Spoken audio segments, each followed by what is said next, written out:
So what does a shaman do? What actually is shamanism all about? Well, in a nutshell, a shaman, serves two kind of categories of beings. The one is that they serve the spirits, and the other is that they serve their community. There is an interface between their human community and everything else that's around in the sacred circle of life. And that includes everything from the moon to the stars, to the mountains, to the trees, to the four-leggeds, to the creepy crawlies, to everything, absolutely everything, and includes, of course, things like the ancestors and the land spirits. Their role is to be a mediator between all of those.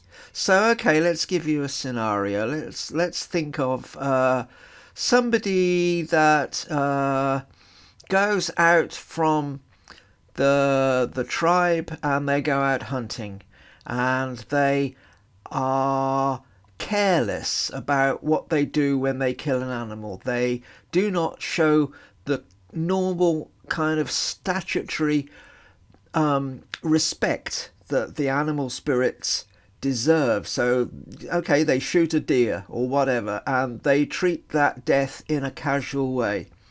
And the spirits are upset by that. So the shaman's role at that point is to act as a mediator, to go into trance and to talk with the spirits of the deer to find out perhaps why they are not coming around anymore, because that's one of the traditional sort of beliefs of a lot of tribal cultures, is that if you upset the animals by disrespecting them, they won't be there for you to hunt. Traditionally, a lot of cultures, generally, I think probably all cultures, have the idea that there is a covenant, a pact between humans and the animals. The animals present themselves to be hunted, and the humans fulfill their side of the bargain by doing all of the ceremonies that enable the spirits of the animals to return. And so if a hunter is disrespectful to an animal and doesn't fulfill that side of the contract, then the animal spirits, it is said, get upset and they refuse to come. And so somebody shoots a deer maybe, and then they don't respect it, and then the spirits of the deer stop showing up, so the people starve. So the shaman puts on his gear, and he goes trotting off to the spirit world, and he says to the spirits, why aren't the deer arriving? And what's happening? And the spirits say, yeah, well, Joe Blogg's over the way there. He disrespected the deer 3 weeks ago, and so the deer have stopped coming because they're really pissed off with him. So the shaman's job is to say, okay, well, what's needed to be done here? How can we placate the deer? How can we mend this contract that has been broken between the humans and the spirits? And so, you know, a ceremony will be performed, and Joe Bloggs maybe has to do some sort of recompense work, and the shaman has to maybe make some form of big offering to the spirits, and it's, you know, it's about mending that relationship. So that's very much one of the big key roles of a shaman. So there's this sort of new agey type myth that shamans they're love and light, and they are so wise, and they just do healing because they love everybody and they want the world to be, you know, nice. And I'm going to bang that one on the head too, because lots and lots of shamans will curse people just as much as they will do healing with people. Shamans are yeah, on the one level, they are they have a responsibility to the community. But if members of the community want somebody to be cursed, or if another community needs to be cursed, then that's what the shaman traditionally will do. Shamans are in Mongolia, you have a lot of militaristic type kind of qualities to them, because shamans were employed very much in the army of Genghis Khan. Uh, there's been a whole load of thing about warfare and shamanism, and they would be employed to kind of outwit the enemy, and you still get rivalries between shamanic groups.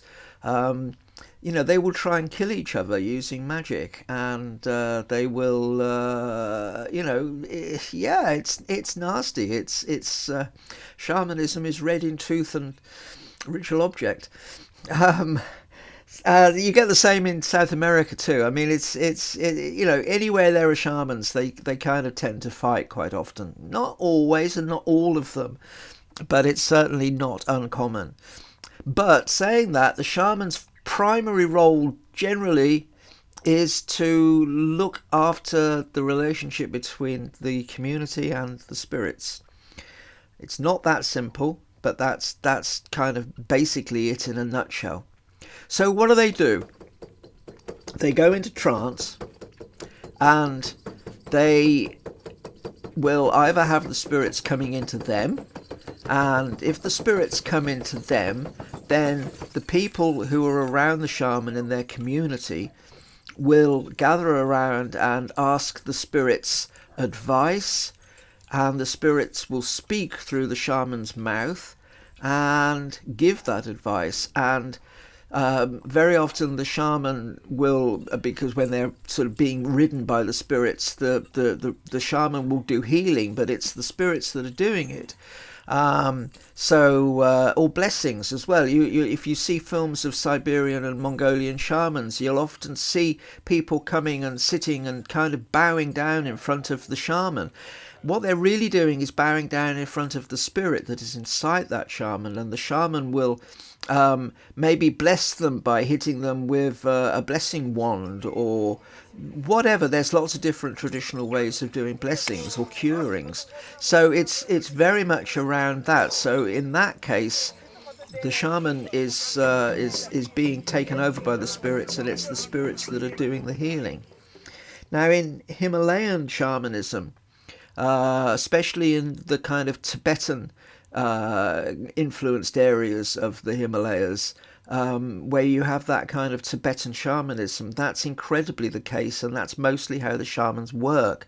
The spirits come into them, the spirit of the shaman goes out, and the spirits do all of the work, do the healing, and then the spirits go and the shaman's spirit comes back in, and they say that they can't remember anything that has happened while they were taken over by the spirits that come in. This can be quite dramatic, because a lot of these spirits are quite sort of wrathful, aggressive, kind of bad-tempered, and kind of scary. Yeah, they can be really scary, and you find this very much around other kind of shamanic cultures in Eurasia as well. I mean, Mongolian shamans, when they're in trance, the spirits they're kind of direct and they're gruff, and they come in and they don't mess about. They are quite matter of fact, blunt, I think is a good way of putting it. And they can be quite rough, they can be quite violent, they can be quite scary, and certainly very intimidating. So that's part of it. So if the shaman is then going to go out into the spirits world, the aim of that is not to kind of thrill seek or to have a pleasure trip in the spirit lands. It's to go with the intention of meeting spirits that are causing a problem, and then when you have met those spirits, you have interventions that are done so as to effect a physical change in this world. The whole point about shamanism is it's about this physical world.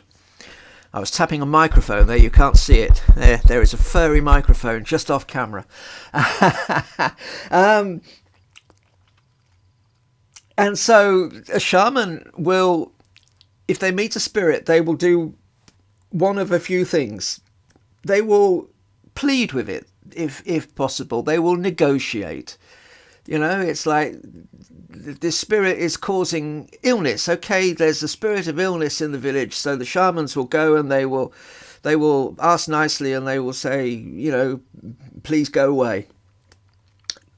It might work. It probably won't, and the shaman will probably have done divinations and have a pretty good idea of whether it will before they go, but let's kind of pretend that they haven't. So that's their first line of intervention. They go and ask nicely, and the spirit sticks its thumb up, or its finger up rather, and says no, on your bike.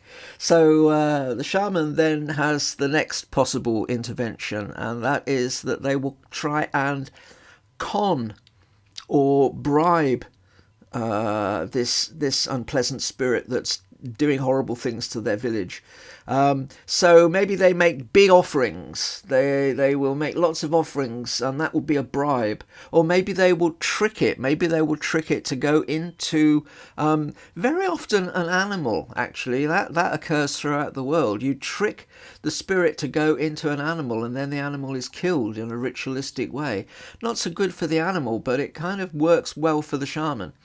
So that's one possible tricking, but there's other ways. You know, there's as many ways to trick spirits as there are spirits, and a shaman is cunning, is really, really cunning, and they are flexible. And there's a saying from psychotherapy that the most flexible person in a situation controls the situation, and shamans are about controlling the situation, so they are very flexible. So they maybe try and trick the spirit in some way. They trick it into being caught in a spirit trap, or they catch it. There's all sorts of things. They do all sorts of things to trick it, and that doesn't work. Okay, so that hasn't worked in this scenario. So the next thing is that they will then fight the spirit. And they will do everything they can to actually then fight and destroy the spirit in some way, so that that spirit is neutralized and the effect of that spirit in this physical world is eliminated. It really isn't about sightseeing. It really isn't about blissing out. It really isn't about going off and exploring the universe. It's about nuts and bolts, physical, making a difference in this world. You either negotiate with the spirits, or make offerings, or you trick them, manipulate them in some way, or you fight them. Those are really about the three main interventions that a shaman can make.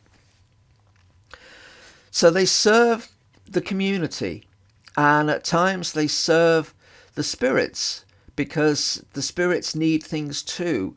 For instance, if there is, like I say, a spirit of illness that's around, that spirit of illness may actually be a manifestation of something. Okay, there's a particularly important spirit that occurs in a lot of different cultures. It's a sort of water spirit. The Sanskrit name is Naga, and that's quite a popular name. The Tibetans call it the Lu, and the Mongolians call it the Lus, and every culture that has these spirits has their own particular name for them, but there is a universality to them, and they have needs when their water is polluted. It's very often around pollution of water, and that causes illness. And so there's a twofold problem here. The village has got illness because it's offended the Nagas, and the Nagas are pissed off and need pacifying and need their water purified, you know, their water source, whatever it is, a pool or a stream or whatever. And so the shaman's twofold way of working is that they need to help the Nagas, because that is part of their responsibility to the spirits, and they also need to help their community, which is their responsibility to the humans. So that sort of thing is very much what shamans do. They work to bring balance, generally, not always, because if they're into cursing, they're not bringing balance. But if they're not cursing, they're bringing balance between humans and spirits. They do healing, of course, and as I say, they do cursing, and they are part of warfare in many cultures and certainly throughout history. They have dealings with the dead, of course, too. The whole thing of psychopomp work, which is about taking the spirits of the recently dead to the land of the dead. That's kind of specialist work, and I could probably talk about that for quite some time anyway, because it's such a big subject. But basically, that is the sort of work that a shaman does. They work magically behind the scenes, out of this world, to bring balance and act as negotiators and go-betweens between the physical beings of this world and the spirit beings of the next world, or the other world. They also are very often keepers of tradition. So shamans will hold the sacred laws that help the culture sort of stay on track, and they will remind people of those things too, and they will often perform the regular ceremonies that a community would undertake, and that's all part of keeping the balance. It's all part of the sort of general reciprocity between humans and the spirits, which is the fundamental work of a shaman. So I hope that gives you a little bit of an idea of what shamans do. And there's a whole load of other bits and pieces which I could say about that, and maybe I'll do another video at some point about some of the more nitty-gritty bits. But I think for now, this is the end of this series of videos about sort of an introduction to shamanism, and some of the other videos coming up will be a little bit more devoted to certain aspects of shamanic practice and some of the ritual objects that I use personally and are used in traditional shamanism. So I hope you very much have enjoyed listening to this, and I'll see you in the next one. Okay, thank you. Bye bye.